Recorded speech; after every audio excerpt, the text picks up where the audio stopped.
Bom dia a todos, bem-vindos a mais uma e-lesson do nosso ciclo de aulas virtuais dos Desafios da Comunicação, organizado pelo curso de jornalismo do Instituto Superior Miguel Torga.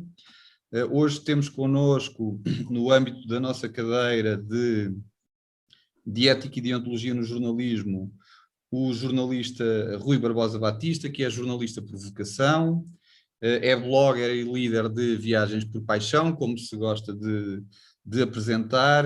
Já viajou por mais de 100 países, muitos deles não muito turísticos, não muito habituais, e retratou muitos destes trabalhos e muitas destas viagens no seu livro Born Free, O Mundo é uma Aventura.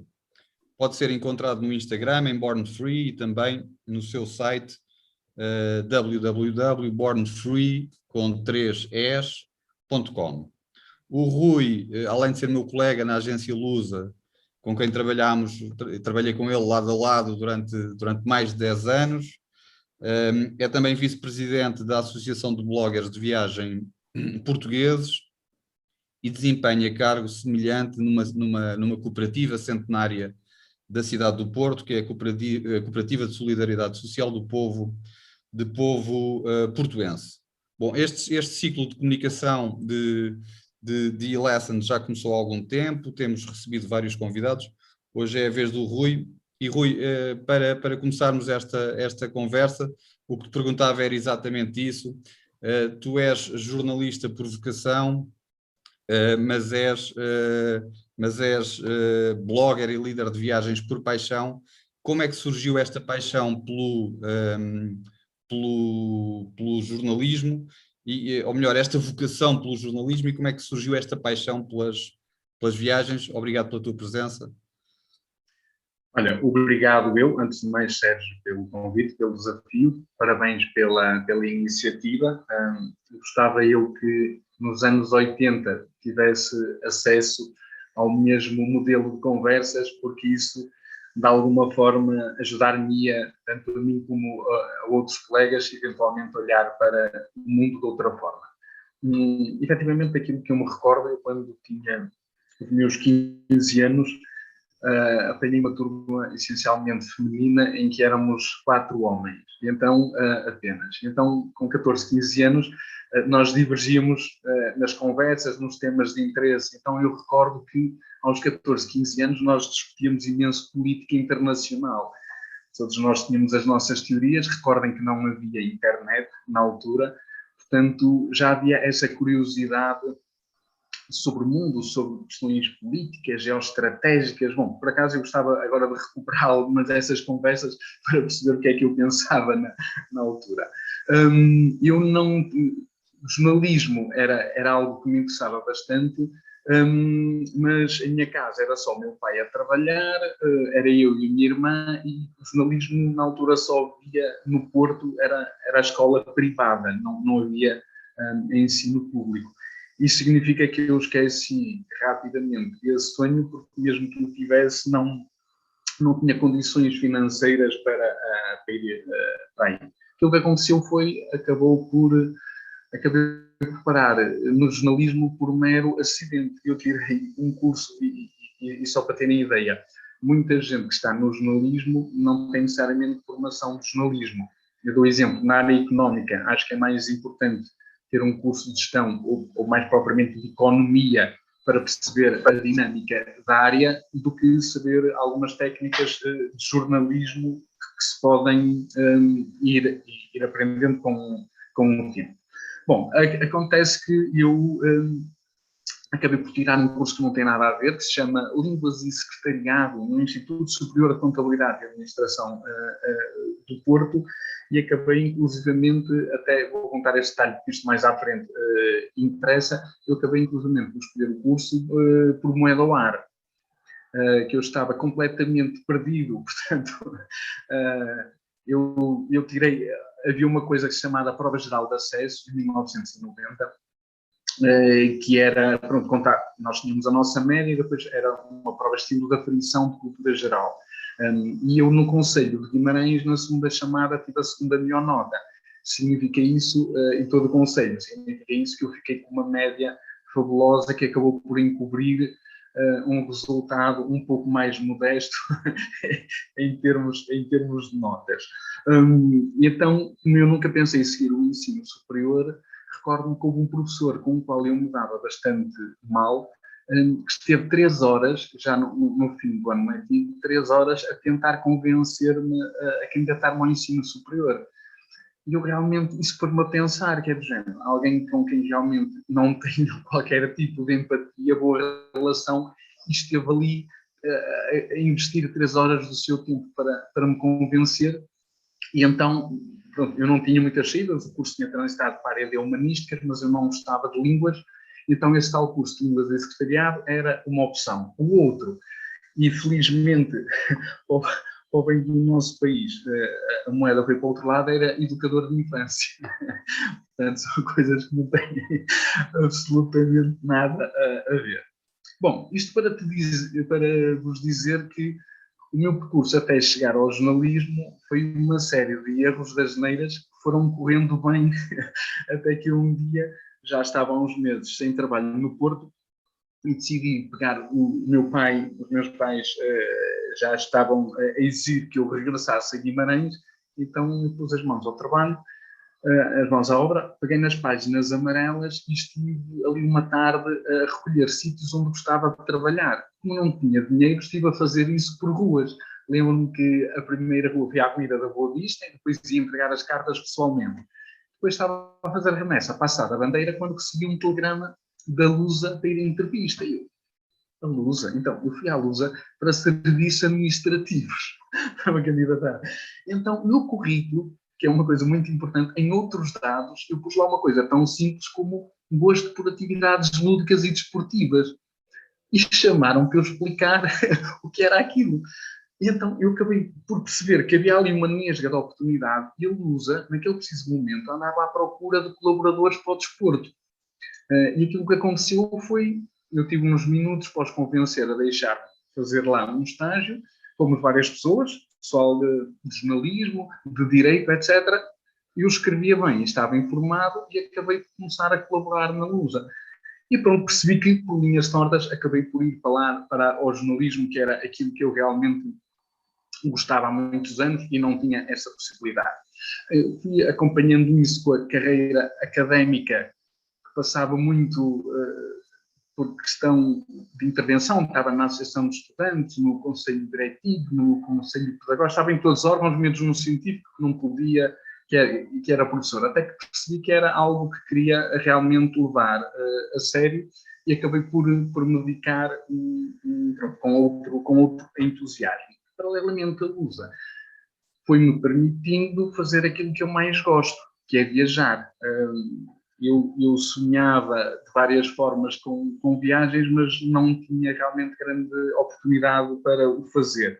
E quando comecei a colaborar com o desporto, então foram surgindo desafios crescentes e acabei por ir parar, acabei por assumir a carreira por inteiro. Aquilo que eu faço presentemente, sou jornalista na Lusa, tenho blog de viagens, o Born Free, com 3 Es, como eu disse, que aumenta a liberdade, e porque com 2 Es, que é como se escreve, já estava, na verdade, tomado, o Domingo, uma associação de preservação da vida animal em África. Organizo, sim, partilho 2 ou 3 vezes por ano viagens com as pessoas que seguem o meu projeto, normalmente para destinos que eu não conheço, e porque acho que todos nós temos a obrigação de deixar o mundo um pouco melhor do que aquilo que encontramos.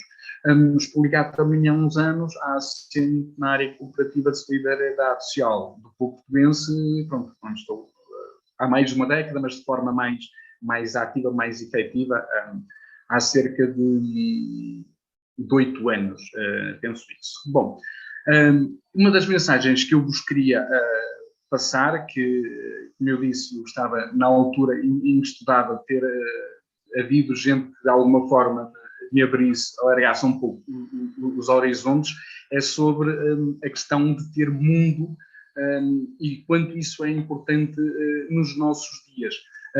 Eu não sei se aqui já alguém ouviu falar da Associação Gap Year de Portugal. Ok, estou a ver ali que a Maria Costa já ouviu. Sim, eu fiz um gap year a seguir ao 12º. Muito bem, fantástico, que é a altura certa, a altura ideal.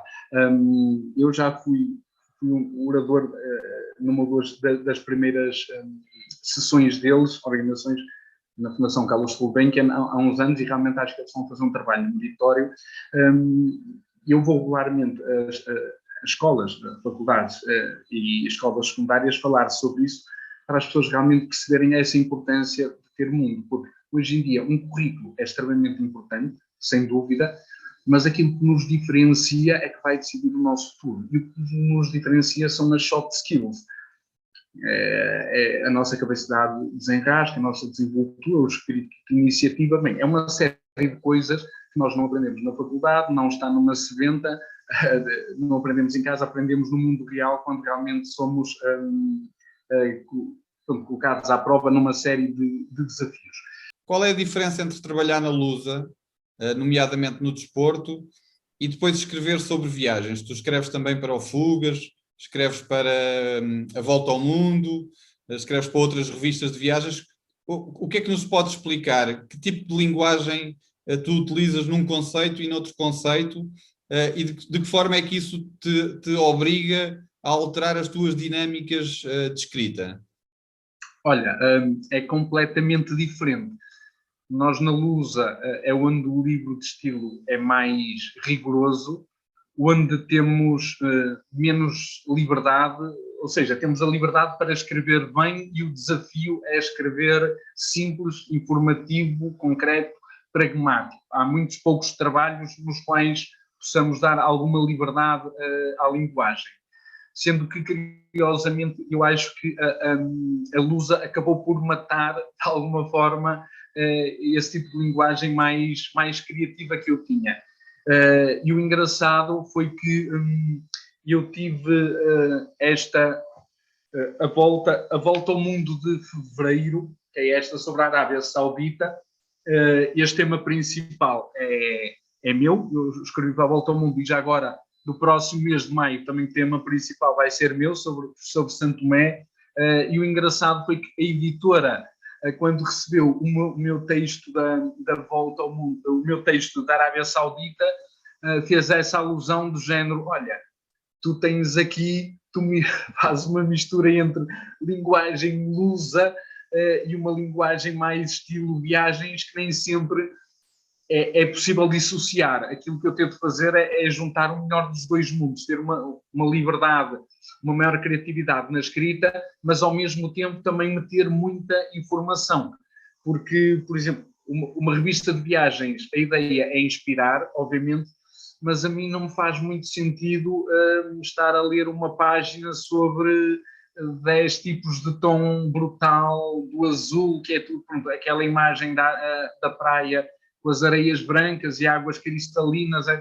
Isso a mim não me diz nada, porque isso pode ser numa série de pontos do globo. Na Volta ao Mundo, outra das coisas que eu tento fazer é meter muitos personagens, as pessoas, que é, em vez de ser eu a estar a contar, eu vou conhecendo pessoas com quem vou conversando, com quem vou tomando notas, e depois faço com que sejam elas a contar-nos a história.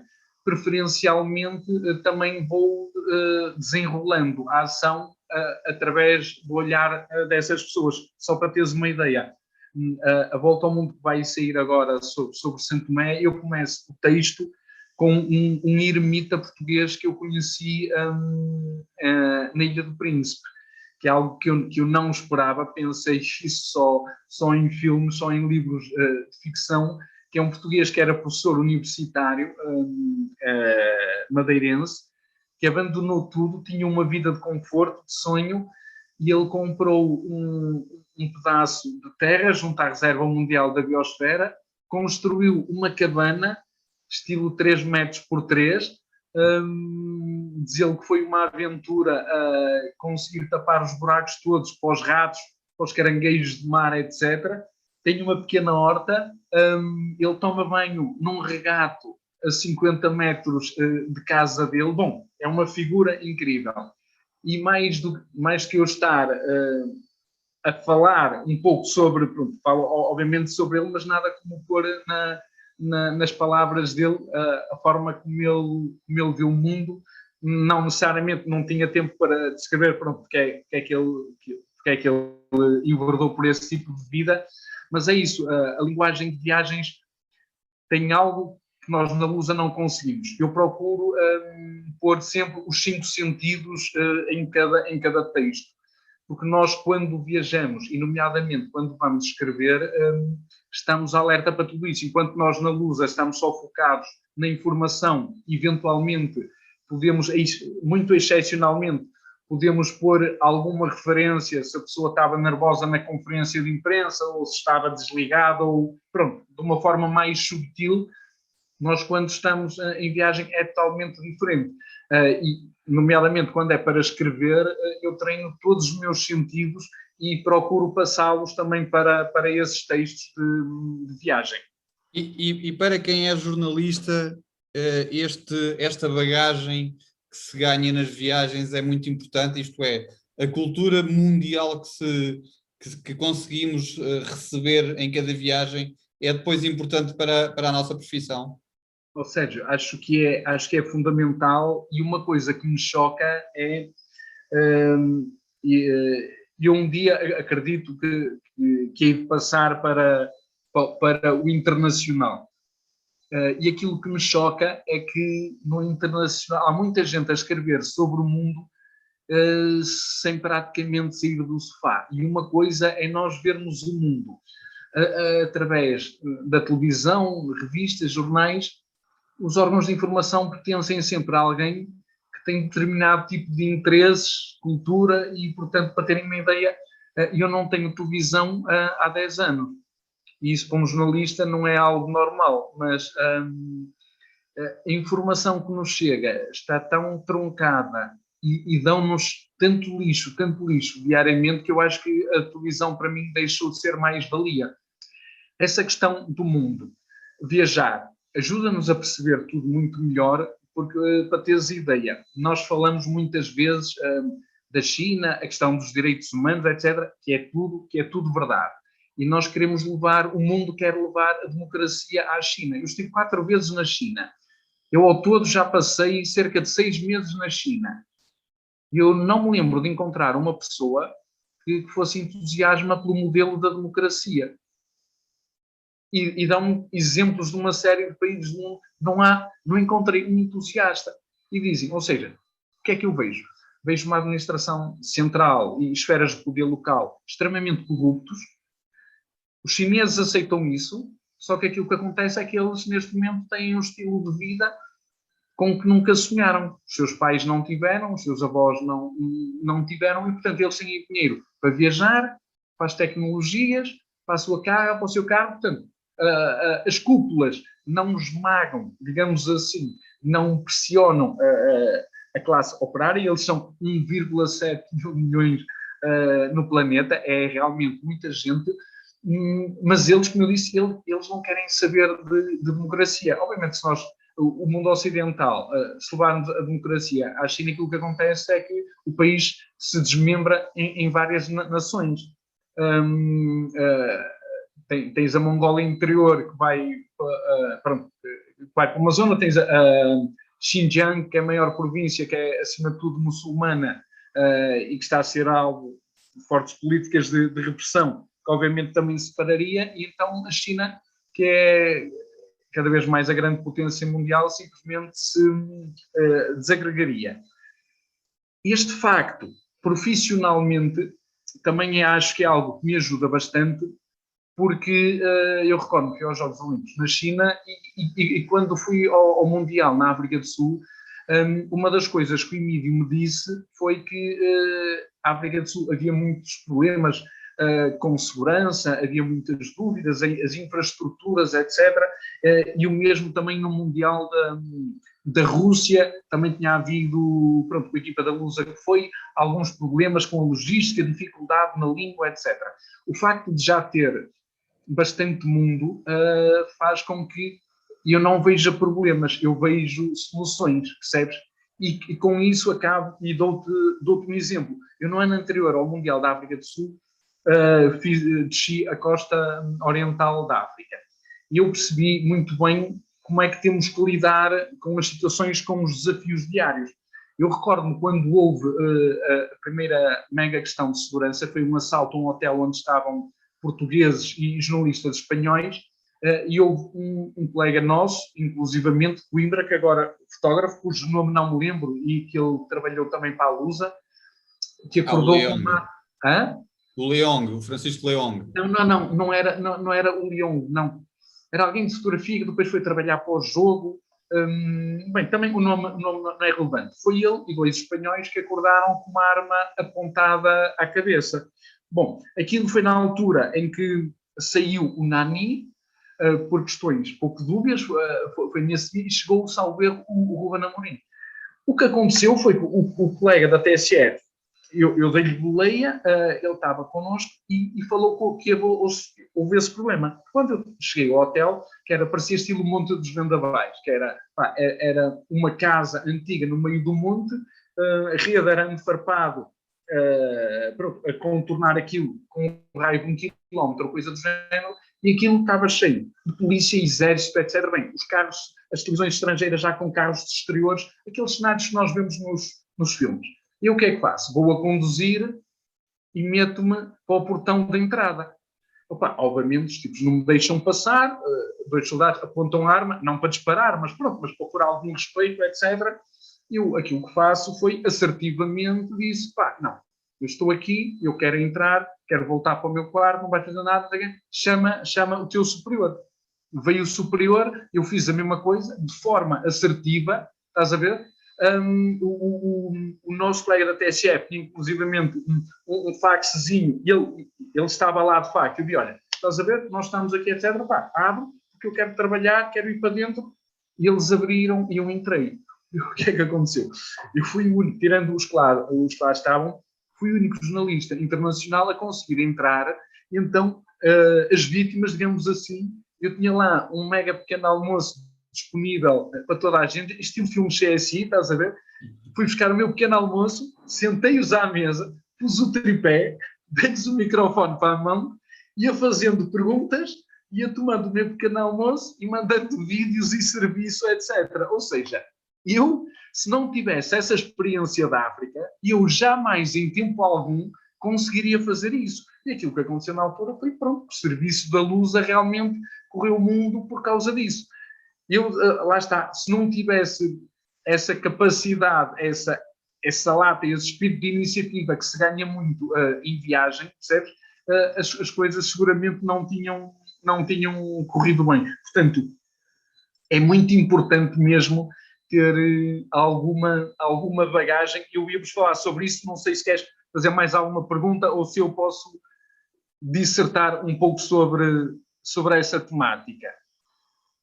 Sim, eu ia abrir aqui um pequeno painel de questões às pessoas que estão presentes, aos alunos, mas nem todos são só alunos.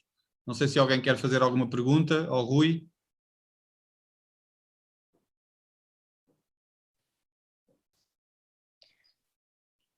Eu não era uma pergunta, mas gostava só de dizer, eu no meu gap year que fiz, estive 1 mês em África do Sul e também nessa questão da segurança, claro que não tem nada a ver com uma organização do Mundial, não é? Não tem nada a ver e não tem nada a ver o país normal, uma cidade normal com organizar um Mundial. E também toda a gente me dizia, essa questão da segurança, eu fui sozinha e nunca me senti em perigo ou ou qualquer... Claro que uma pessoa vê na rua, há muita diferença, a pobreza e depois a riqueza, mas nunca me senti insegura e acho que não pode ser, acho que isso não deve ser um entrave para as pessoas viajarem. E era isso que também dizia aos meus colegas. E muito mais. Eu adorei a África do Sul. Estive em Cape Town. Muito bem. Olha, pronto, deixa-me dizer tal. Cape Town não tem absolutamente nada a ver com o resto da África do Sul. Pois, sim. Cape Town é uma cidade fantástica em que há uma segurança, pronto, é vida ocidental, é a zona mais rica, toda aquela zona que vai até ao Cabo da Boa Esperança, das Tormentas, etc., é muito bom, mas ainda bem que partilhaste isso por um simples motivo. Há muitos mitos sobre segurança e a questão das mulheres viajarem sozinhas, etc., as mulheres, e se quiserem façam essa experiência aqui em Portugal, habitualmente são muito mais protegidas. As comunidades locais têm outro cuidado em zelar, em perceber pelo seu bem-estar. E de resto, em viagem, os problemas nunca acontecem todos ao mesmo tempo. Eu não estou a ver tu a perderes a carteira, a teres um problema intestinal, a seres atropelada e não sei o que, tudo ao mesmo tempo. Sempre, assim como cá em Portugal, sempre que nos acontecer algo, simplesmente resolvemos as coisas da melhor forma, com simplicidade, com calma, com bom senso. E aquilo que eu vejo, felizmente, é que há cada vez mais mulheres a viajar, cada vez mais mulheres a viajar sozinhas. Aliás, é engraçado, no meu espectro de amigos, que é mais ou menos amplo, eu acho que tenho, as minhas amigas são mais aventureiras, viajam mais do que os meus amigos. Saem mais facilmente da zona de conforto do que os meus amigos, o que é algo que realmente me apraz registar. Bom, o que é que o jornalismo te oferece para além de um ordenado ao final do mês, para além de um conjunto de obrigações, de deveres e de direitos? Mas o que é que o jornalismo te oferece?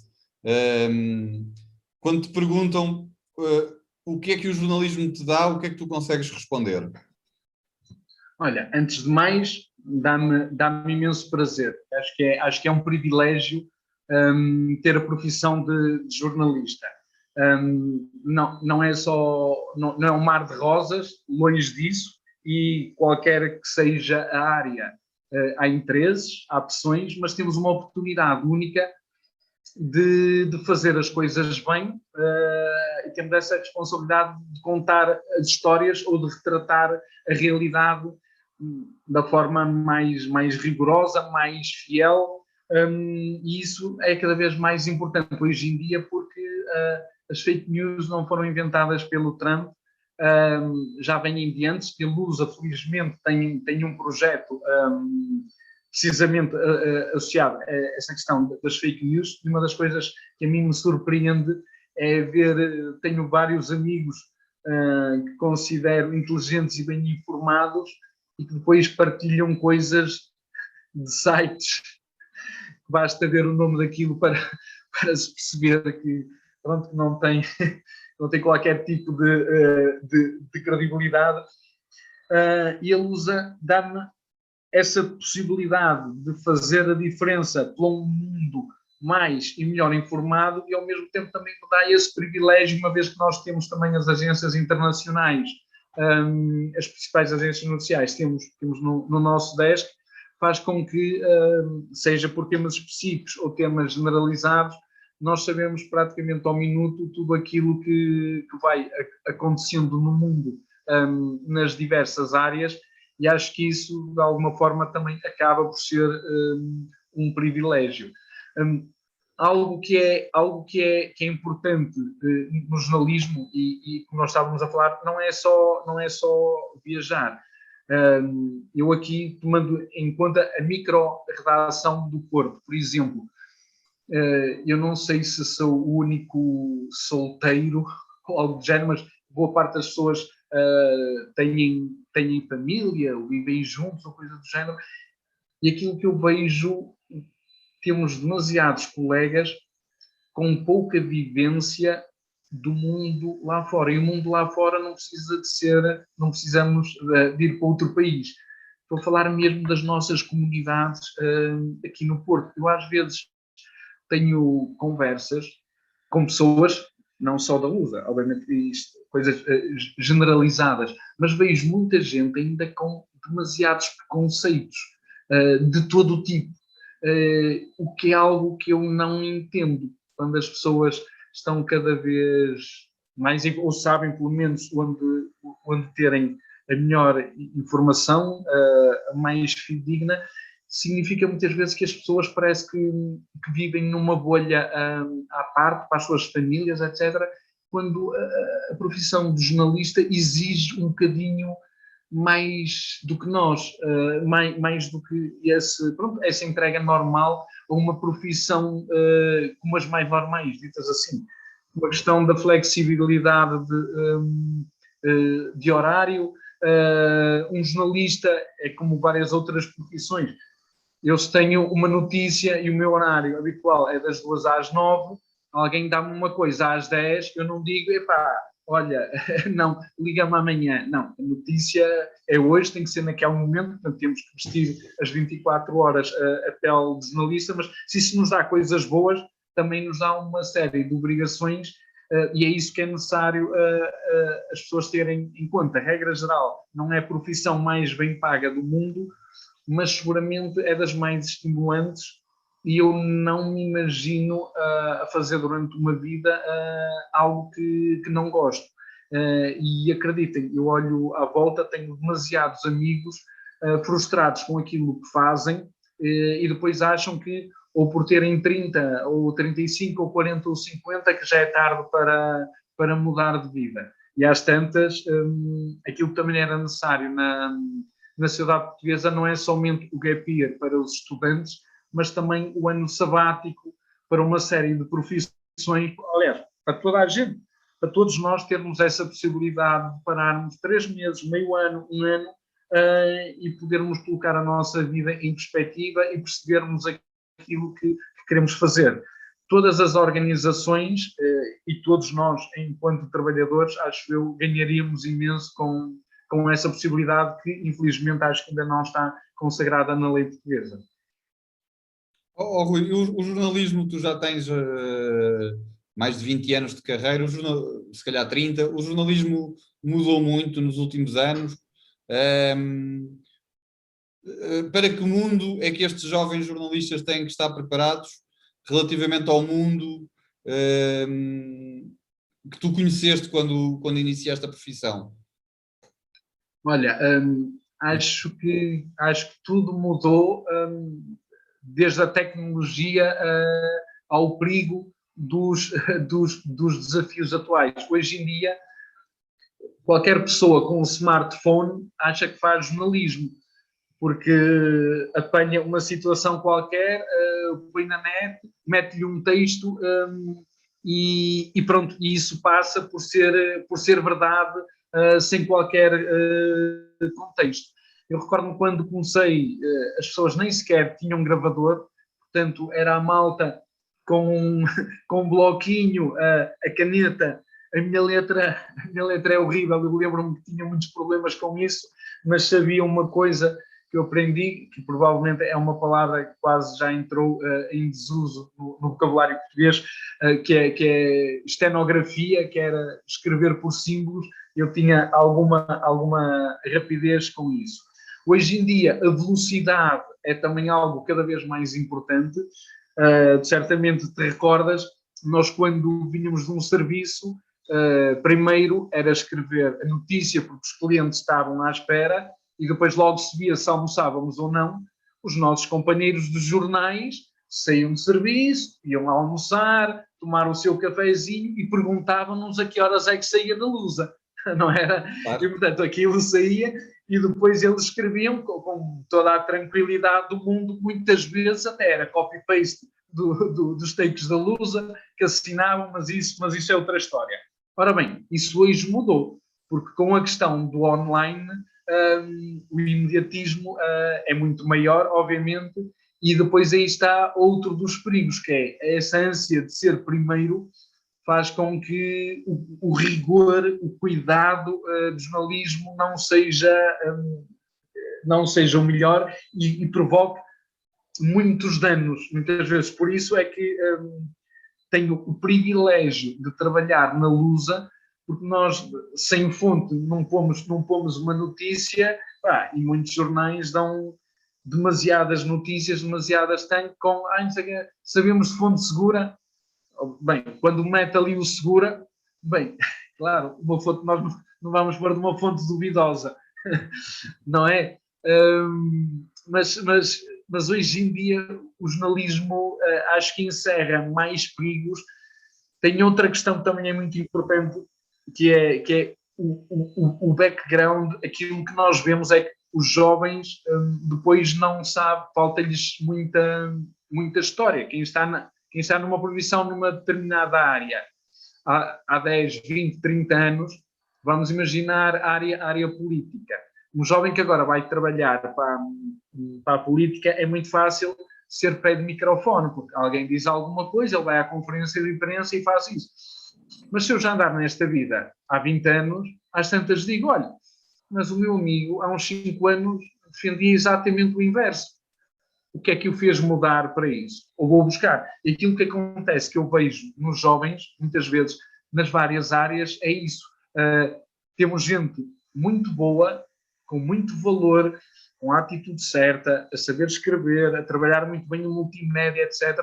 Mas a maior falha que eu noto é essa questão do imediatismo, de tentar ser primeiro, etc.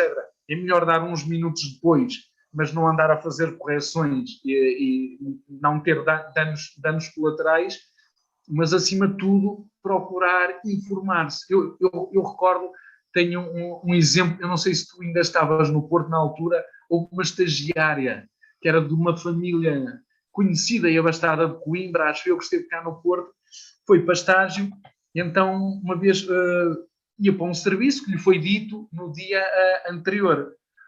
E então ela teve o azar de ir com a Joana Felizes. Então ela entra no carro, a Joana agora cruza os braços, muito bem, Joana, põe-me a par, o que é que nós vamos fazer? Bom, teve azar com a nossa colega, que lhe deu uma reprimenda que acho que ela terá aprendido. Ou seja, foi alguém que foi para um serviço e só estava preocupada com aquilo imediato, era perceber o que é que a pessoa ia dizer e tratar de escrever um textinho bonitinho com as palavras que eram. Não, precisamente para diminuir essa falta de background que é natural que se tenha, nada como quando vamos para um serviço irmos extremamente bem preparados, porque aí também sabemos as dúvidas que temos, as perguntas que desejamos colocar e fazemos uma peça muito mais rica do que simplesmente estar a pegar nas palavras e criar o tal textinho bonitinho que não passa disso, que não passa do dito pé de microfone. Alguém quer abordar o Rui sobre alguma matéria? Miguel, a Beat. Posso colocar uma questão? Força, Mário. Mário, desculpa lá. Olha, eu não estava a reconhecer. Não estava a reconhecer. Olha, agora... está tudo bom, desculpa lá. Está tudo bem, não há problema nenhum. Estamos em casa. Ora, muito bem. Como já perceberam, eu e o Rui tivemos algumas aventuras. Tivemos uma muito interessante num campeonato da Europa de beisebol, na antiga Alemanha Democrática, onde eu desmontei uma cabine telefónica para enviar, na altura, um texto, e depois fui preso, como ele certamente se lembra, e fui identificado e tudo isso, mas pronto, são outras histórias. A questão que tenho para te colocar é esta. Tenho aqui 3, mas para já coloco uma. A assessoria, os serviços de assessoria estão a matar a criatividade dos jornalistas? Se os jornalistas forem relaxados, sim, porque eu infelizmente conheço muita gente que se limita a pegar no press, há preços muito bem escritos. Olha, para começar, na assessoria, acho que é mais difícil ser bom assessor se não estiveste já do lado do jornalista, numa redação. Eu vejo muita gente com curso de jornalismo, está do outro lado e faz presses. Nós, uma altura na Lusa, que até tínhamos estilo um top dos presses mais incríveis. Eu recordo-me uma vez um que era acho que era da Câmara de Entre os Rios, que era a inauguração de um fontanário, tinha 9 páginas A4, o press. Tinha o discurso do padre da freguesia, do homem dos bombeiros, lá do tipo da GNR. Era simplesmente brutal. mas há muita gente, portanto, cada vez mais bons profissionais na assessoria e que nos mandam textos que muitas vezes existe realmente essa tentação de fazermos isso. Mas esse laxismo está, seguindo nessa tentação, estamos a perder o nosso sentido crítico, que é algo fundamental, e ao mesmo tempo não nos estamos a fazer as perguntas certas. Aquilo que eu vejo muitas vezes com os assessores e o jornalismo é o mesmo que eu vejo com a advocacia e os juízes. A sensação que eu tenho é que os juízes não evoluíram no tempo e os advogados, porque davam dinheiro, portanto, estão muito mais à frente. É quase como o doping no desporto. A luta antidoping vai sempre mais atrasada do que os novos produtos, percebes? Por isso é que hoje em dia também há empresas de comunicação a fazerem muito bom trabalho, e já não quero entrar na área das relações mais promíscuas, que isso é tema para outra conversa. Mas sim, realmente, se nós pusermos de lado o traje de jornalistas, nos sentarmos a beber um cocktail e olhar para aquilo como, pronto, despacho isto em 5 minutos, sim, isso pode acontecer, porque provavelmente vai fazer com que nós não tenhamos os sentidos tão despertos e não queiramos procurar a informação complementar que nos ajude a perceber a notícia como um todo. Dou-te um exemplo, aquilo que eu vejo às vezes. Imagina provas de automobilismo, para citar uma coisa de desporto. Às tantas, a assessoria de empresa, temos 5 portugueses a competir lá fora. Há um tipo que é o maior badameco, mas tem uma assessoria de imprensa e manda aquilo. E às vezes as redações dão notícia do pior português, porque tem a assessoria, e nem percebem que há mais 4 que ficam mais bem classificados do que ele, percebes? Ou seja, lá está, fazem, olha, este tipo mandou-nos a informação, mas nós depois nem tentamos perceber coisas tão simples como se há mais portugueses, como é que estão no campeonato, etc., um bocadinho por aí. Deixa-me prolongar, e não querendo monopolizar, mas deixa-me prolongar esta provocação e perguntar-te, hoje temos mais jornalismo ou mais serviço de relações públicas? Eu acho que temos mais espetáculo. O jornalismo, aquilo que eu estou a ver hoje em dia, respondendo à tua questão, infelizmente, eu não estou a falar da Lusa, estou a falar da minha percepção daquilo que vejo. Hoje em dia, muitas vezes, são mais as relações públicas, as assessorias de imprensa, que estão a marcar a agenda do que propriamente o jornalismo. Aquilo que acontece é as redações estão cada vez mais desfalcadas, digamos assim. Estão cada vez mais dependentes, inclusivamente, da Lusa. E isso aumenta também a responsabilidade da Lusa, não só como fator de coesão nacional, porque damos voz, como estamos em todos os distritos, damos voz às pequenas terrinhas, aos pequenos projetos que acontecem um pouco por todo lado, mas é isso, nós somos inundados de coisas que não fazem muito sentido. E depois lá está, como as assessorias de imprensa hoje em dia são altamente profissionais e profissionalizadas e as redações estão desfalcadas, falta muitas vezes tempo para tu ires atrás de uma história. Hoje em dia, quem é o órgão de informação que anda atrás de um grande tema, ao órgão de informação tem um jornalista para estar 1, 2, 3 meses atrás de uma história que eventualmente até pode não dar nada? Não. Isso já praticamente não existe. O que é um perigo, porque quando o jornalismo começa a cair, a desaparecer, nós começamos a ver as coisas por um outro prisma. Nós já começamos a ver títulos de jornais, revistas, etc., que há uns anos nos chocavam, e hoje em dia já temos isso como o novo normal e estamos a assumir essa mudança sem termos espírito crítico sobre a mesma. Isto é um pouco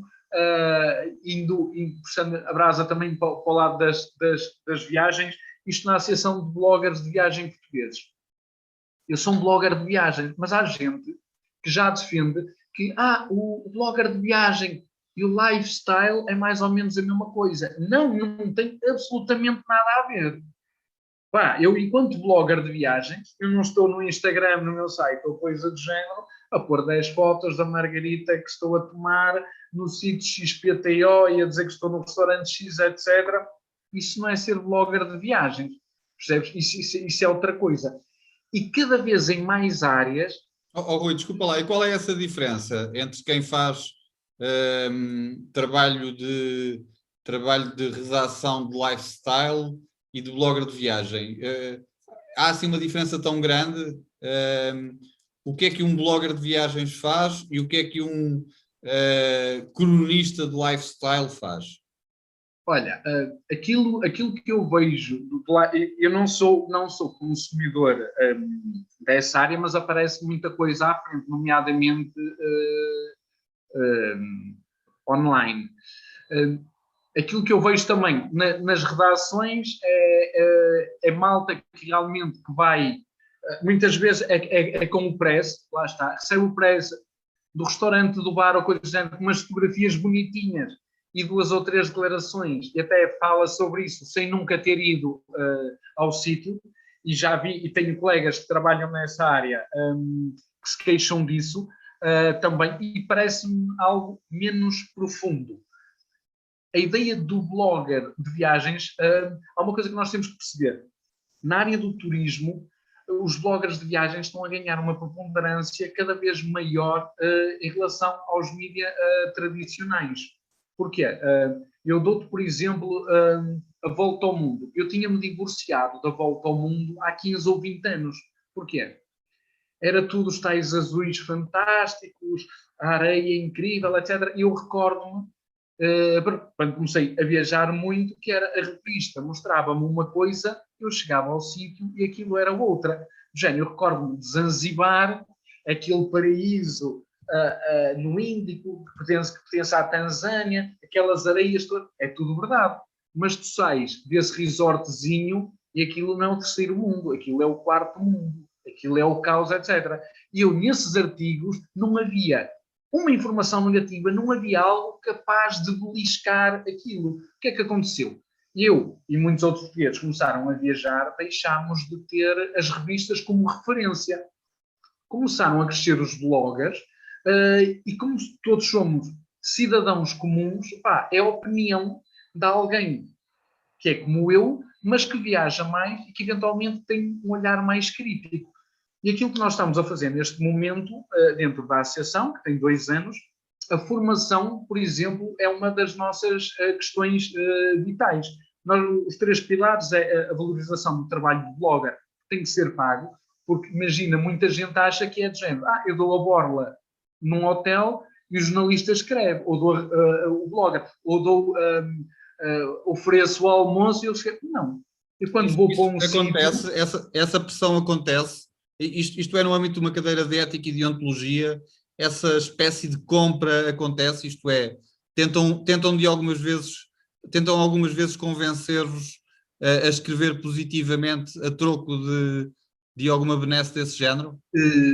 Comigo já tentaram e a coisa não correu bem, quer dizer, correu bem, mas para o outro lado, acredito que na próxima abordagem que fizerem o blogger de viagem vão ter outro cuidado, porque depois as pessoas acham que por estarem a oferecer, ou por estarem inclusivamente a pagar numa blog trip, há regiões de turismo, há uma Câmara Municipal ou coisa do género, e acha que pela blog trip ser paga, que estão a comprar já a informação que ali está. E há malta que está a tentar meter o dedo nisso. Isso não acontece, é uma das coisas que nós estamos a alertar. Aquilo que eu estava a dizer é a valorização do trabalho de blogger tem que ser pago, é a formação que achamos fundamental, que é o blogger escrever cada vez melhor, tirar fotos mais inspiradoras, vídeos, redes sociais, e é a questão da ética e da deontologia. Não só com os parceiros, portanto, com as autarquias, regiões de turismo, restaurantes, hotéis, etc., mas com o leitor, porque tu tens uma obrigação para os 2 lados. E pouca gente nisto dos bloggers tem essa sensibilidade ainda, ou seja, não é profissão, porque há 2 ou 3 a viverem sobre isso, toda a gente tem uma atividade paralela e faz isto por paixão, mas é algo que é extremamente importante.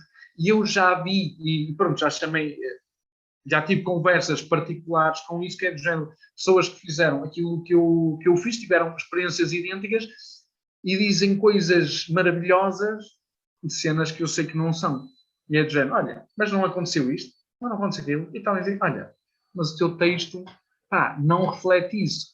E isso em termos de criatividade, não sei o que, não sei o que mais, pá. E quem te lê vai seguir os teus conselhos e ao teu 5º, 6º, 7º texto de dicas, provavelmente a coisa não vai correr bem.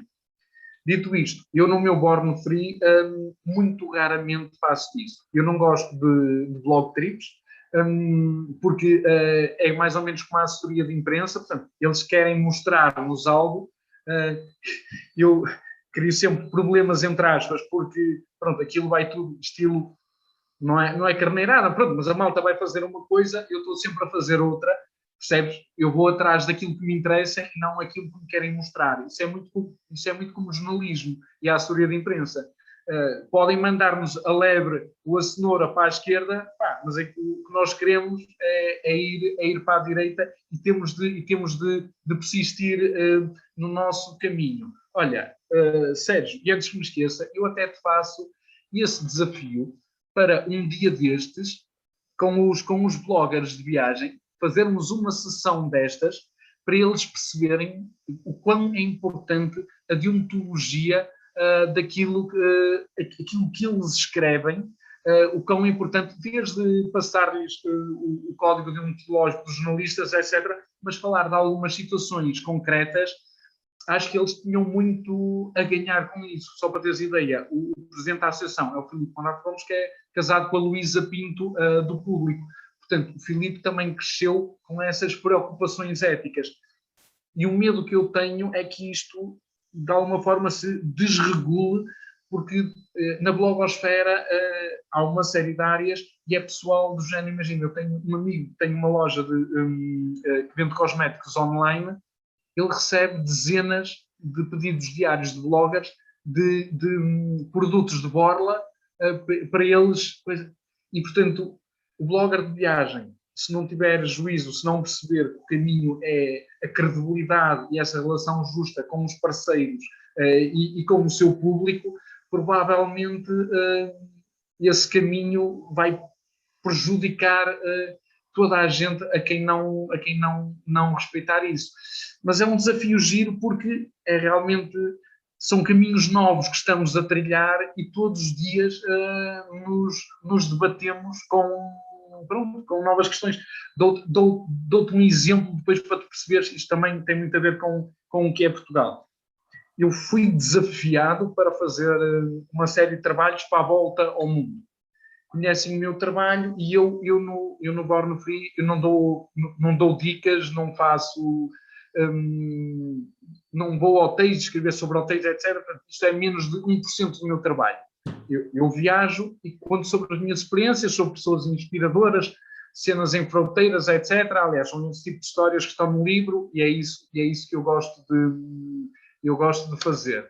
E, entretanto, com esta parte, perdi-me no que é que eu queria A questão dos bloggers de viagens é: vocês vão fazer um trabalho sobre a região da Beira Baixa, a convite da comunidade intermunicipal, o que quer que seja, têm direito a um extraordinário turismo de habitação, turismo rural, nas aldeias de xisto, o que seja, a uma viagem de balão, conhecem os melhores restaurantes, trazem um saco de queijos e de vinho e um pacote de cerejas para casa.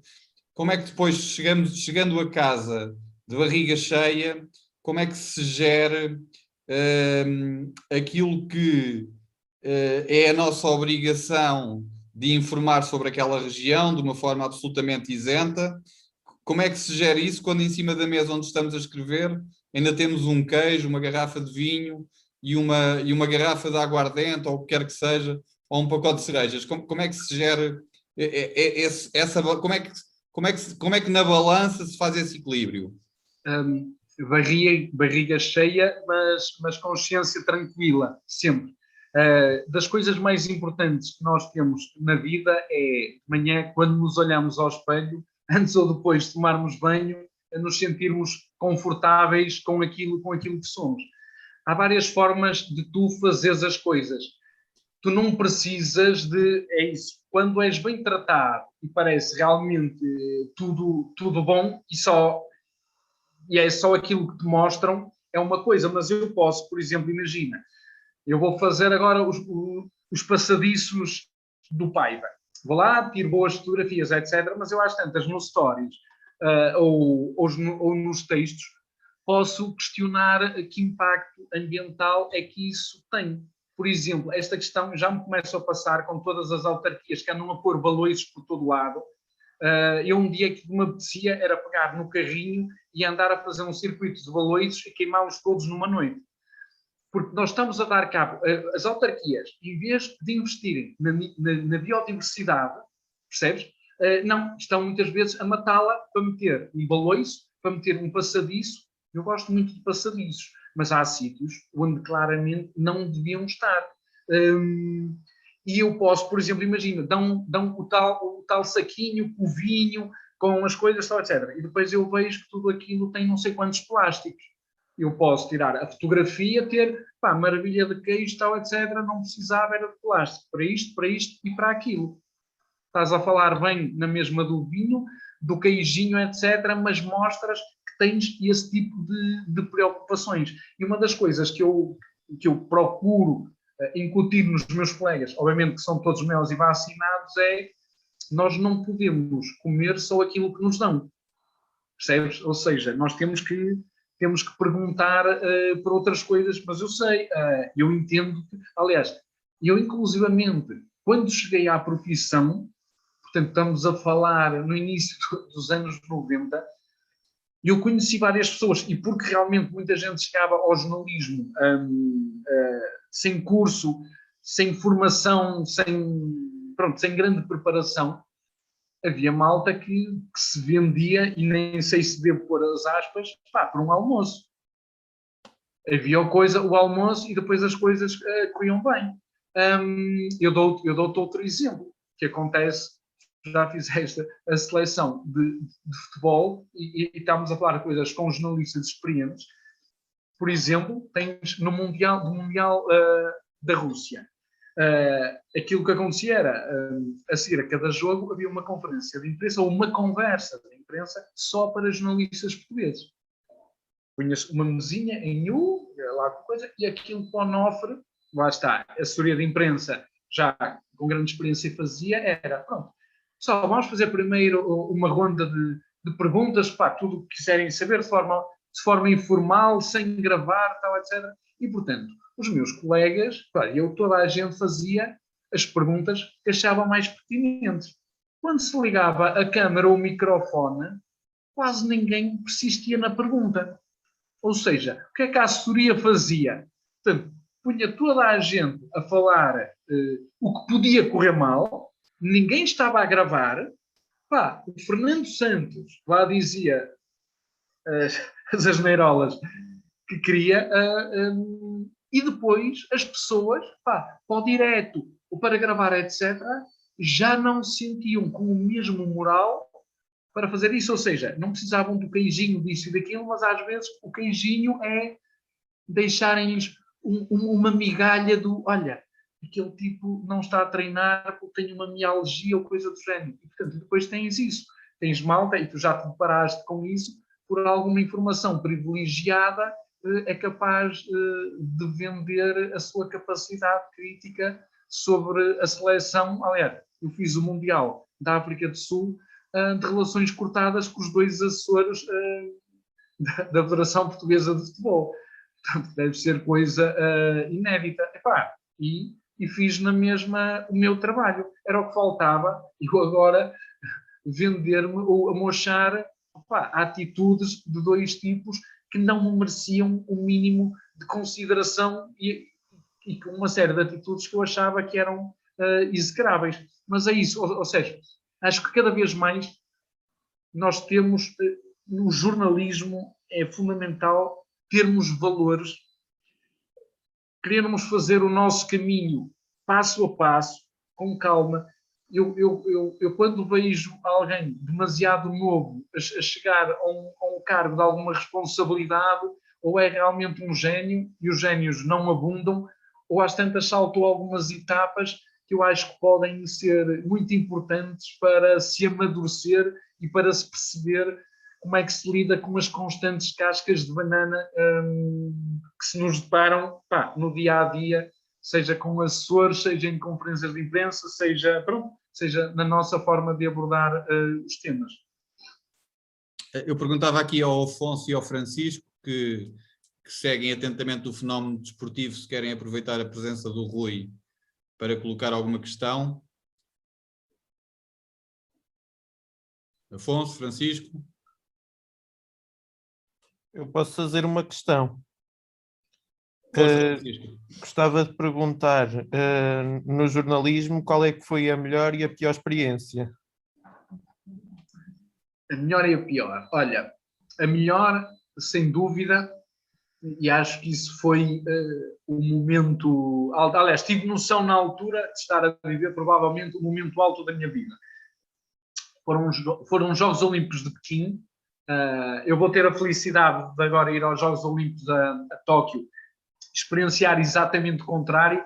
Os Jogos Olímpicos são uma festa, a mistura de culturas, de povos, que é aquilo realmente que me faz viajar, e os estrangeiros estão proibidos de viajar, tirando aqueles que vão competir, as respectivas missões estão proibidos de viajar. Mas eu recordo-me sobretudo da cerimónia de abertura dos Jogos Olímpicos na China, que presumo que até hoje é o evento mais visto na história da humanidade.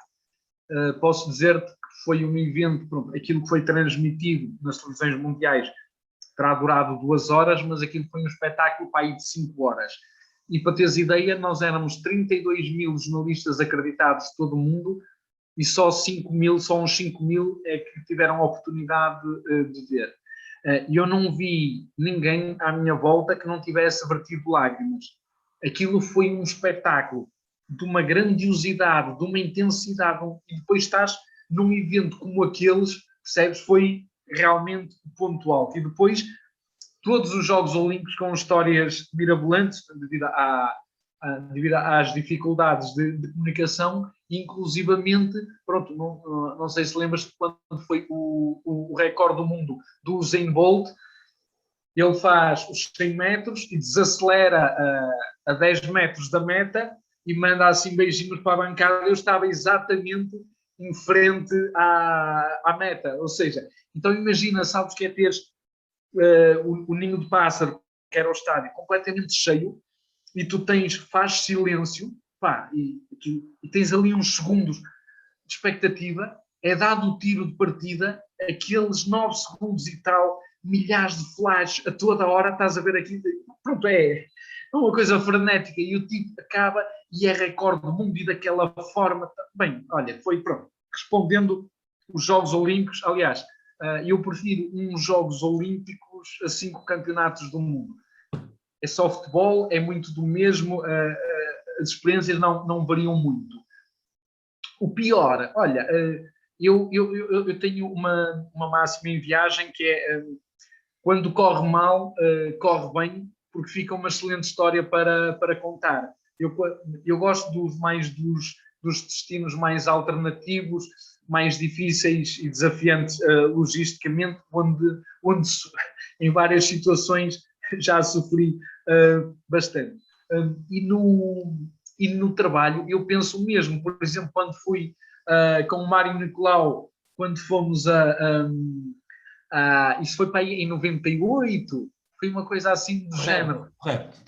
Quando fomos era a primeira saída, salvo erro, de uma equipa nacional de beisebol, nem a seleção tinha feito, acho eu na altura, um campeonato da Europa.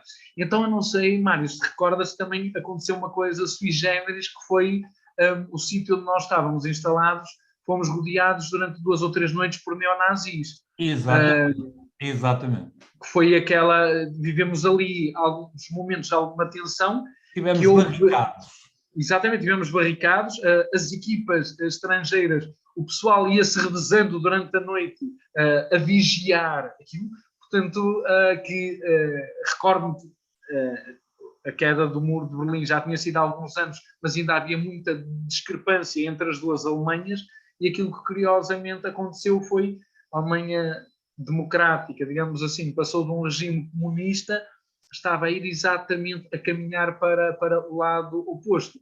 Eu já não me lembro muito da parte desportiva, mas, por exemplo, isso é o tipo de coisas que gosto, porque realmente nós aprendemos imenso sobre isso. Recordas-te que íamos, nós para escrever, inclusivamente, íamos para um bar, um bordel. O gajo, um tipo de um bar, e depois era um bar, mas era um bordel. E era o único sítio em Strasbourg que tinha linha para nós conseguirmos enviar os textos. Tinha linha telefónica. Porquê? Não, porque a tecnologia... mas era em casa dele, era no apartamento dele. Exatamente. Em cima. Ou seja, a parte de cima, sim. Claro, das coisas, uma das coisas que eu mais gosto nisso, eu não gosto quando as tecnologias me tramam a vida, e vocês já perceberam, já ficaram a perceber que eu no Zoom, uma coisa aparentemente tão simples como uma partilha, a primeira vez que tive, foi uma missão fracassada. Mas eu gosto muito dos desafios desses, que é, pá, tu precisas de arranjar um telefone, tu tens... E até nisso, essa parte da viagem nos dá esse calo e esse traquejo, percebes, para nós efetivamente fazer as coisas. Portanto, o jornalismo não é só ter uma secretária, o computador, estar ali a escrever com todo conforto. Eu vejo os meus colegas, por exemplo, quando estão a fazer campanhas políticas, meu Deus, o que eles sofrem.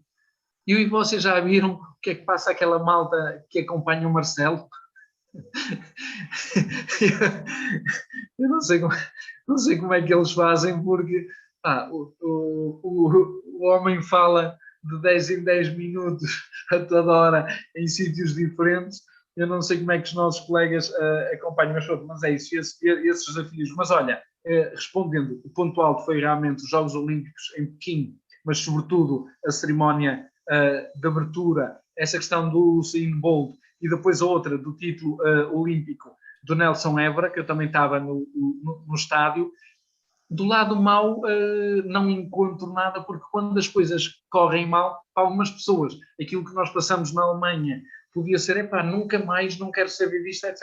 Não, eu tenho uma apetência especial por este tipo de coisas, que acho que é o complemento perfeito para o nosso trabalho. Imaginem as histórias paralelas que dá para escrever sobre isso. Catarina Simões, a Inês, Marcos e a Alice Cruz. Posso fazer uma pergunta, Sérgio? Podes, Lara, sim. Desde já quero agradecer a oportunidade, que acho que é muito bom vir sempre alguém falar da experiência, não é? Jornalística. A minha pergunta é, visto que viaja e que vê o melhor dos dois mundos, tanto a parte boa da riqueza, mas também se vê muita pobreza, como é que se faz esse filtro que o jornalista tem que ter para filtrar tudo aquilo que é bom, mas tudo aquilo também que é mau? Essa é a minha pergunta. Olha, sabes que isso é difícil, eu não consigo nunca tirar a pele de jornalista, mesmo quando viajo. Tento serenar um bocadinho, porque vou para relaxar, e o maior confronto que eu tive disso foi num trabalho, eu com o Luís Otávio Costa, que é um colega jornalista do Público. Em 2018 concorremos a uma bolsa de exploração da Nomad, que é uma agência de viagens, e fomos fazer um trabalho ao maior campo de refugiados do mundo, que é dos Rohingya, que são 1,3 milhões de refugiados num campo na fronteira do Bangladesh com Myanmar. É uma minoria muçulmana. A Birmânia, que está agora, os soldados voltaram a colocar as garras no poder, que nunca as tiraram, diga-se de verdade. E aquilo que aconteceu, eu fui lá com uma missão, que era fazer um trabalho que depois resultasse numa exposição, em palestras, etc. E aí eu tive os dois mundos de alguma forma a conviver, porque estava do lado do jornalista, mas depois obviamente que aquilo é um sítio medonho, não há nada, as pessoas vivem acantonadas em barracas muito precárias. Para teres ideia, eles apenas recebem das organizações internacionais óleo de palma, arroz e lentilhas diariamente. Só para te contextualizar um pouco sobre o sítio, chegaram dezenas de milhares de crianças sem os pais, não estavam acompanhadas com um adulto, e que foram entregues aleatoriamente a famílias, e portanto tu tens uma família, por exemplo, de 7, 8 pessoas que vive em 5, 6 metros quadrados e de repente têm mais uma ou duas crianças que não faz parte do seu núcleo familiar, mas que tu tens de alguma forma que educar, alimentar, criar. Eles não estão autorizados a estudar depois dos 14 anos, porque as autoridades de Bangladesh, que é um país 1,5 vezes ao tamanho de Portugal, mas tem 15 vezes mais população e é um dos países mais pobres do mundo, não quer que essa comunidade se fixe no país, e que aumente ainda as assimetrias entre o Bangladesh e o resto do mundo. Os refugiados estão proibidos de trabalhar, inclusive, porque não querem que eles tenham sustento para precisamente poderem viajar. Enquanto estou a fazer isso, de repente dou por mim que já estou também a jogar à bola com os putos, a tentar jogar ao peão, que estou ali com... Pronto, ou seja, esqueci o meu lado de jornalista e estou ali simplesmente a curtir, a ser mais um entre iguais. Muitas vezes é complicado, como eu gosto desses destinos mais complicados, mais desafiantes. Eu gosto muito mais do terceiro mundo do que do primeiro mundo. O primeiro mundo muitas vezes parece um parque de diversões muito, muito igual. Aquilo que nós vemos é que nós vamos a um destino que é um pequeno paraíso, e depois esse destino acaba por alguma forma, quando divulgarmos, vender a sua alma, porque quando quer captar turismo começa a apostar numa série de coisas que não fazem parte da sua essência. Então começam a chegar os McDonald's e outro tipo de empresas, de projetos que vão tirar aquilo que a destinos têm de melhor, que é o mais genuíno. Isto só para fazer um outro à parte, é um dos motivos pelos quais eu não dou dicas. É esse, à malta, questões da georreferenciação, etc.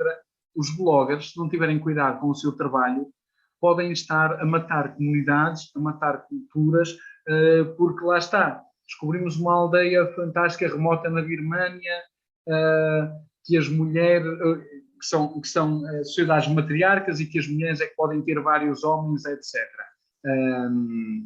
Existe isso, não na Birmânia, mas na China.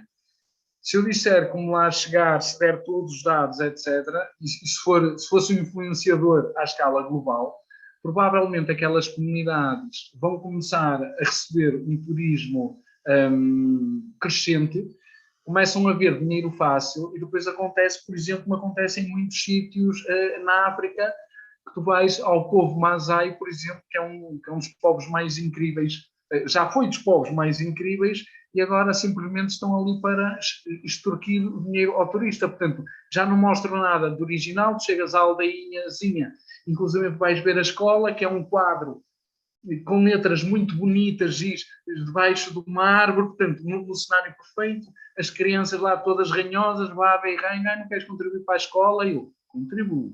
Escolhe uma criança que escreva uma só letra no quadro. E se assim for, eu contribuo. Mas se nenhuma escrever, vais ser tu que vais contribuir para as minhas viagens. E pronto, não há uma criança que possa fazer isso, percebes? E somos nós, é o turismo, que está a fazer isso. Ou seja, o jornalismo também tem de ser ético naquilo que faz, o blogger de viagens também, e nós, voltando um pouco à tua questão, Eu muitas vezes, para curtir, para saborear as viagens, não deixo de ser jornalista, mas tenho que tirar isso muitas vezes da cabeça, porque senão eu vou-me estar, faço ao tipo de destinos que eu gosto, e pronto, também tenho, estou ligado a uma série de projetos com preocupações sociais e ambientais, etc. Para mim seria, para os sítios que vou, seria uma dor de alma constante e permanente, porque é isso, é essa vontade de quereres atuar, mas depois não poderes fazer.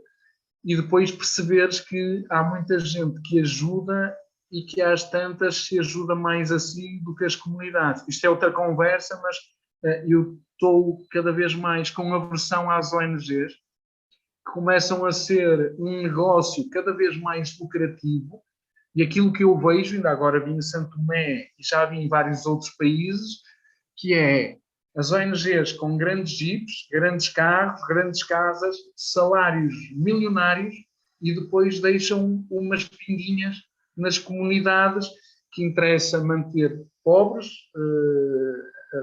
analfabetas, com casas precárias, etc. Porque se esse problema se resolver, tu deixas de ter trabalho, percebes?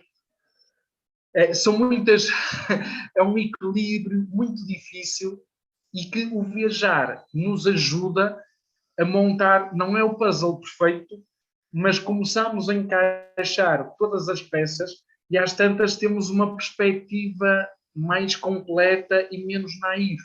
Esta questão do voluntariado acontece com os jovens da tua idade, malta mais velha, eu gostava de fazer, não sei o quê, voluntariado, 15 dias para a África, etc. O que é que as pessoas podem fazer de diferente em 15 dias num projeto em África? Zero. Zero o quê? Ir lá, vão dar de comer a umas crianças, ajudam a distribuir não sei o quê. Boa parte, e há estudos sobre isso, boa parte do voluntariado é para ajudar as próprias pessoas que querem fazer voluntariado, que normalmente fazem isso num período fraturante da sua vida. Acabou uma relação, acabou um trabalho, acabou não sei o quê, e, portanto, a ideia não é que querem fazer qualquer coisa, não têm uma ideia muito concreta. A ideia é sentirem-se em paz com a sua alma, etc., mas depois, no local, o impacto que vão ter é realmente nulo ou muito reduzido, percebes? Mas pronto, mas isso é outra história. Nem todas as ONGs são assim. A ajuda que faço habitualmente é direta, ou com pessoas em quem eu confio a 300%. Porque aquilo que eu vejo, já vi muitas coisas no terreno em vários países da África, inclusivamente instituições humanitárias. Não me esqueço, uma vez no Ruanda, uma catedral que bem podia ser como na Europa, em Butare, que é uma cidade que não tem muito por onde se lhe pega, uma catedral incrível, um seminário fantástico, as freiguinhas africanas, em altos jipes, estás a ver, que mal chegavam e não sei o quê, e depois as crianças, todas com o mesmo uniforme religioso, não havia uma calçada, portanto, todas descalças, não havia um uniforme limpo, mas depois o que eu via era uma série de organismos, incluindo a União Europeia, a contribuir, e, portanto, não contribuiriam assim com tão pouco, e o que eu via era um estilo de vida faustoso das entidades religiosas, e via que o impacto que tinha na comunidade. Pronto, ok, davam educação, que é fundamental para as crianças saírem da pobreza, não sei aferir até que ponto era uma educação de nível, mas depois não via uma política de nutrição muito consistente, que eu depois procurei informar-me e via que a comida era basicamente as coisas básicas. O nosso cérebro, para desenvolver, precisa de uma série de nutrientes, e não é que tu levas uma pratada de mandioca todos os dias que realmente sacia a fome, deixas de ter fome, mas não é a mandioca que vai fazer desenvolver o cérebro, percebes? Lá está, é isso, é o viajar, é beber diferentes culturas, distintas realidades, é ser curioso, é ser jornalista, é fazer cada vez mais perguntas, não é aquilo que nos dizem, não é aquilo que nos dão. Nós ganhamos em tudo, não seremos somente melhores jornalistas, mas também seremos melhores cidadãos e teremos uma vida provavelmente mais preenchida, que faz um pouco mais sentido. Em primeiro lugar, perguntava-te, Rui, qual foi a viagem mais entusiasmante que fizeste e qual foi a mais decepcionante? Portanto, é uma pergunta que já te devem ter feito tantas vezes que já saberás de cor a resposta, mas também se calhar vai variando todos os dias, porque em cada uma das viagens vais encontrando sempre garantidamente fatores positivos e fatores negativos, e se calhar só 1 ano, ou 2, ou 3, ou 4, ou 5 anos depois de a teres feito, é que reconheces que afinal ela deu-te mais do que aquilo que inicialmente tinhas pensado.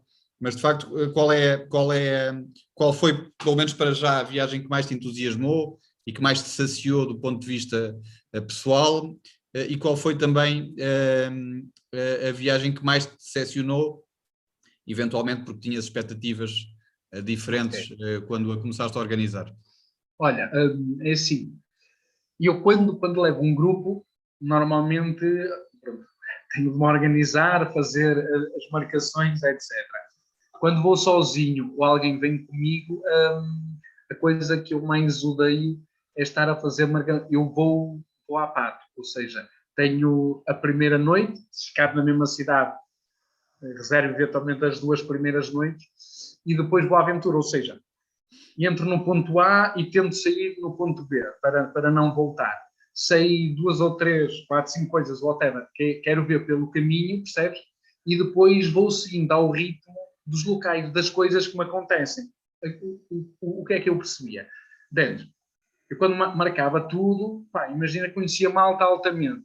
Hoje não vou mudar de cidade, mas se ficar aqui com aquele pessoal que eu curti, já estou a complicar todo o resto da viagem, porque as noites já estão todas marcadas daquela forma, portanto eu prescindo de tudo isso e não adiantou ter perdido tempo, ou então prescindo dessa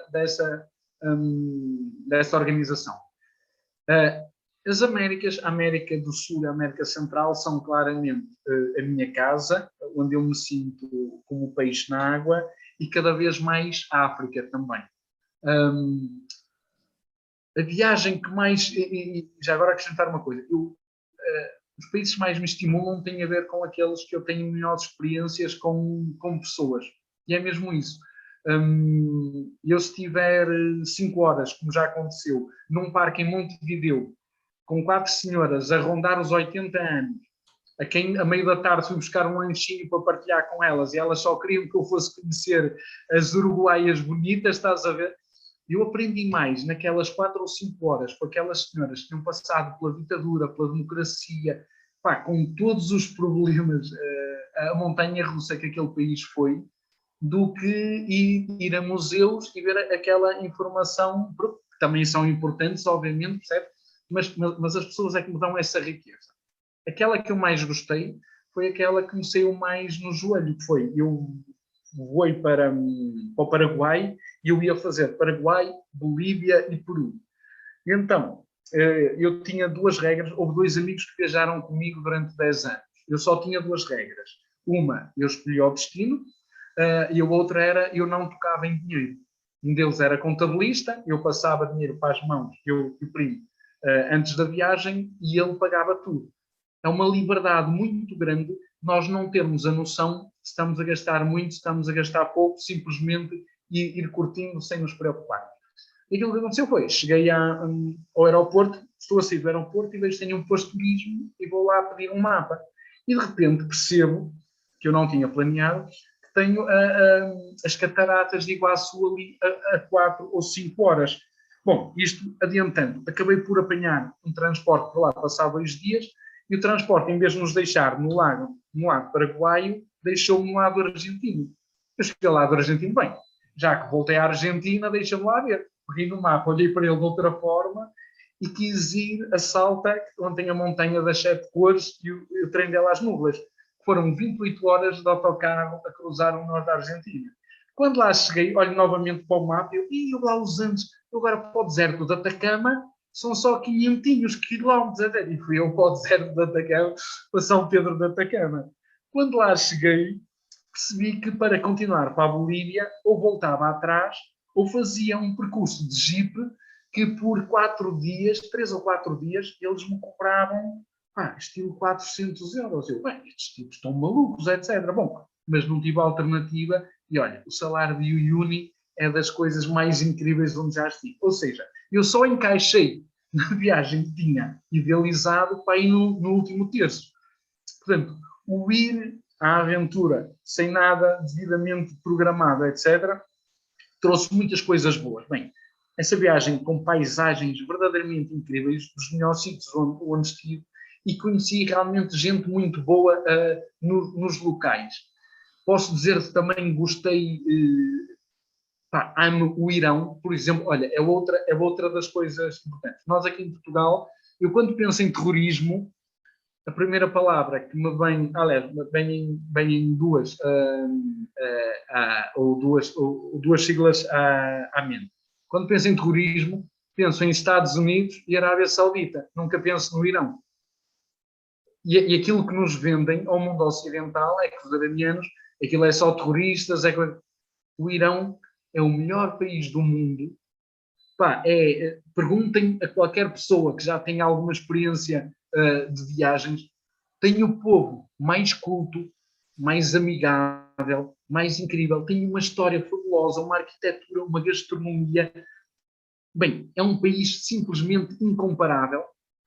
O Sudão, por onde toda a gente me avisava das coisas, etc. Olha, em termos de povo, foi a mesma coisa. Tu sabes o que é pessoas que andavam descalças, com roupa rasgada, etc., a pagarem-me refeições, a pagarem-me cafés, etc. Ou seja, malta que faziam questão de me pagar, ou seja, eram pessoas que viviam de esmolas, estás a ver, para comer naquele dia e que provavelmente prescindiam do seu pecúlio só para terem o prazer de estar com alguém de fora. Pronto, me imaginam, o Sudão não é um país muito turístico. E depois arranjavam algum tradutor de circunstância que se juntava, estás a ver, e para estar ali a fazer meia dúzia de perguntas. Foi dos países onde tive melhores experiências. As piores não têm necessariamente a ver com países, ou seja, eu gosto imenso de, mesmo nos países menos interessantes, há sempre coisas que nos estimulam, sejam, se não é pelas pessoas, é pelas paisagens, se não é pelas paisagens, é pela história, se não é pela gastronomia. Portanto, há sempre um ponto bom que nos podemos focar. Aquilo que me custa as más experiências é quando eu vejo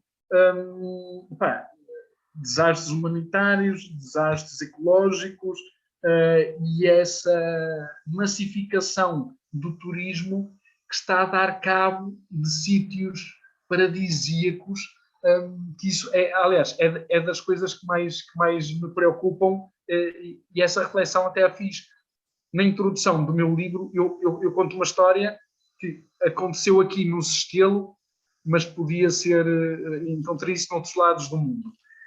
Eu fui com 3 amigas, há 2 anos, salvo erro, num dia de verão, ao Sestelo, que foi, alguém chamou de Tibete português e deu cabo daquilo, de alguma forma. Bom, cheguei lá naquele dia, o Sestelo tem meia dúzia de casas e estavam milhares de pessoas. Eram pessoas por todo lado, no chão, a comer piqueniques, e junto às pessoas havia garrafas de plástico, havia lixo, etc. Bom, comecei a caminhar e estavam 2 casais de idosos no campo, e eu fiz uma pergunta qualquer e eles convidaram para beber uma malguinha de vinho, etc. Eu, claro.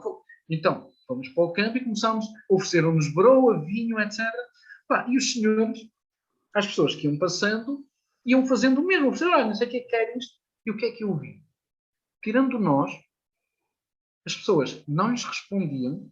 Se respondiam, não davam grande conversa. Ou seja, as pessoas foram lá sugar aquilo que achavam que era giro para a fotografia, para o Instagram, percebes? Para o imediato, mas não via pessoas com preocupação de realmente perceber como é que aquelas pessoas viviam, etc.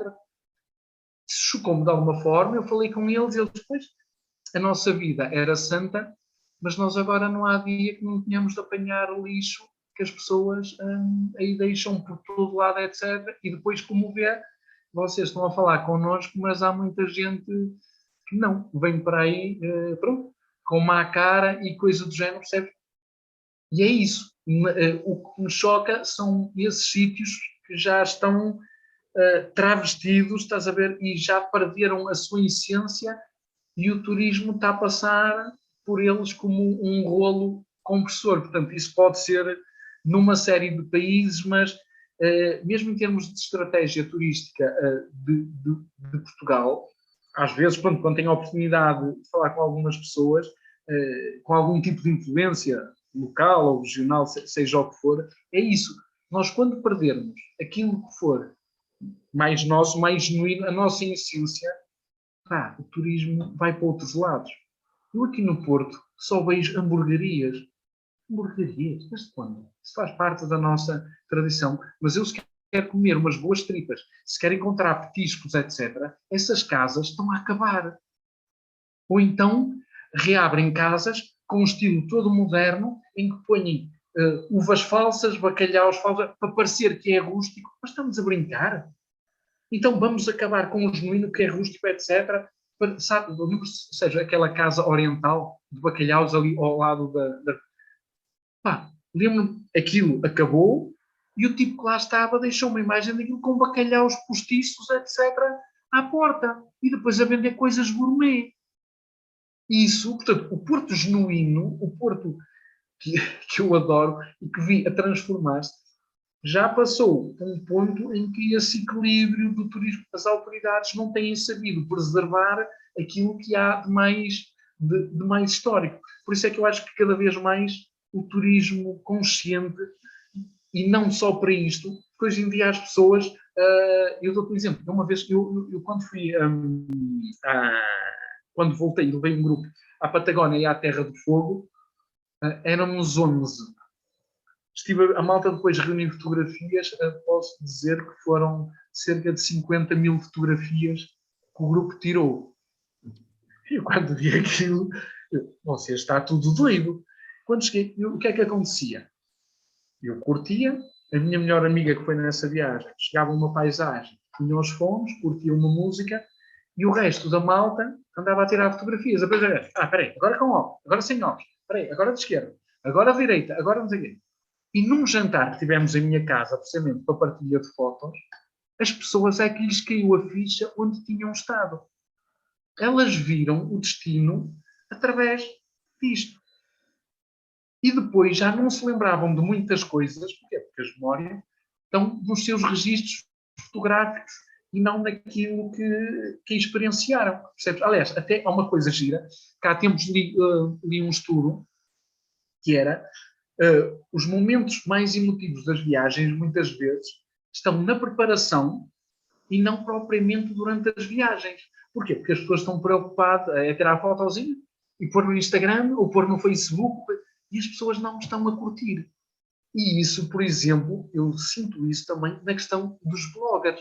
Há várias malta que é dizendo, tal, etc, estou isto, porque para teres algum sucesso, algum êxito na profissão, digamos assim, tens que produzir conteúdo, tens que fazer coisas. Eu faço, normalmente, à moda antiga, que é, eu tenho a experiência e depois, no fim da experiência, logo escrevo para o blog, logo vejo o que me interessa, o que me interessa, etc. O stories, está tudo. Faço meia dúzia, é uma coisa rápida, saco uma foto, ponho uma legenda e está a andar. Mas não posso ser escravo da experiência daquilo que vou fazer para as redes, porque senão não estou a viajar, não estou a curtir. E esse é um dos principais perigos, nomeadamente as redes sociais são indissociáveis das novas gerações. Basta sairmos à rua e percebemos, não são só jovens, agora cada vez mais é transversal, mas eu vejo há crianças 4, 5 anos que os pais, para escalarem, todos nós vemos, dão-lhes um smartphone para as mãos e acabou, mas isso depois está-nos a pôr dentro de uma bolha e não nos está a permitir muito bem aprendermos o mundo, realmente sentir os tais 5 sentidos que eu acho que são fantásticos. Para darem, eu às vezes falo com o pessoal bloggers que acha que não tem muito jeito para escrever, eu dou-lhes um exemplo que é, imaginemos que estamos num restaurante em vez de estar a falar, ei, este povo alagareiro, isto está fantástico, o polvinho está assim, a batatinha, e se eu começo a falar sobre o povo, sobre o primeiro sentido que me desperta? Eu estou à mesa a falar, e se vier o cheirinho de forno que a travessa está a chegar e é a primeira coisa que se anuncia, e porquê é que não começas a falar do cheiro? E depois porquê é que não passas para a visão, que é a segunda coisa que fazes? Viras a cara e vês a travessinha, e às tantas, o sabor daquilo que estás a comer é a última coisa que entra no texto. Isso é criatividade, que não é uma coisa que custa muito. Vejo malta que escreve, tem um dia fantástico, e depois escrevem sequencialmente, quase do género, meio pequeno almoço, e depois a parte fixe do dia. Foi o jantar brutal e já ninguém está a ler, porque aquilo está na segunda página A4. Não é? Portanto, as notícias é a mesma coisinha, não é? Se tu naqueles 3 primeiros parágrafos não captas a atenção, e aliás, para ti, Mário, eu habitualmente o meu horário é das 2 às 9, e eu das 9 às 2 do dia a seguir costumo ter 100, 120 mails para abrir. Posso dizer que eu não demoro 2 minutos a apagar os mails. Adoro disparar, que é, ou o título me cativa, ou vai logo à vida. O título cativa, abro. O lido não me prende, já foste. Ou seja, eu faço muita pouca coisa dos mails que nos chegam. Portanto, aquilo que nós escrevemos, a forma como produzimos as notícias, tudo isso conta. Desde o cuidado do título, não só a parte estética, mas a parte do rigor informativa, tentar fazer uma coisa coerente em que esteja lá tudo, como depois como é que vamos contar as histórias, sendo rigorosos, credíveis, factuais, etc., mas podemos contar tudo isso de uma forma que seja apelativa. Bom, não sei se mais alguém tem alguma questão. Não havendo, e estando também praticamente na hora de terminar esta conversa matinal com o Rui Barbosa Batista, eu agradecia a vossa presença, agradecia muito ao Rui, tenho muitas saudades de trabalhar ao lado dele, era sempre um dia diferente. Pronto, a vida afastou-nos, mas continuamos amigos e ainda bem.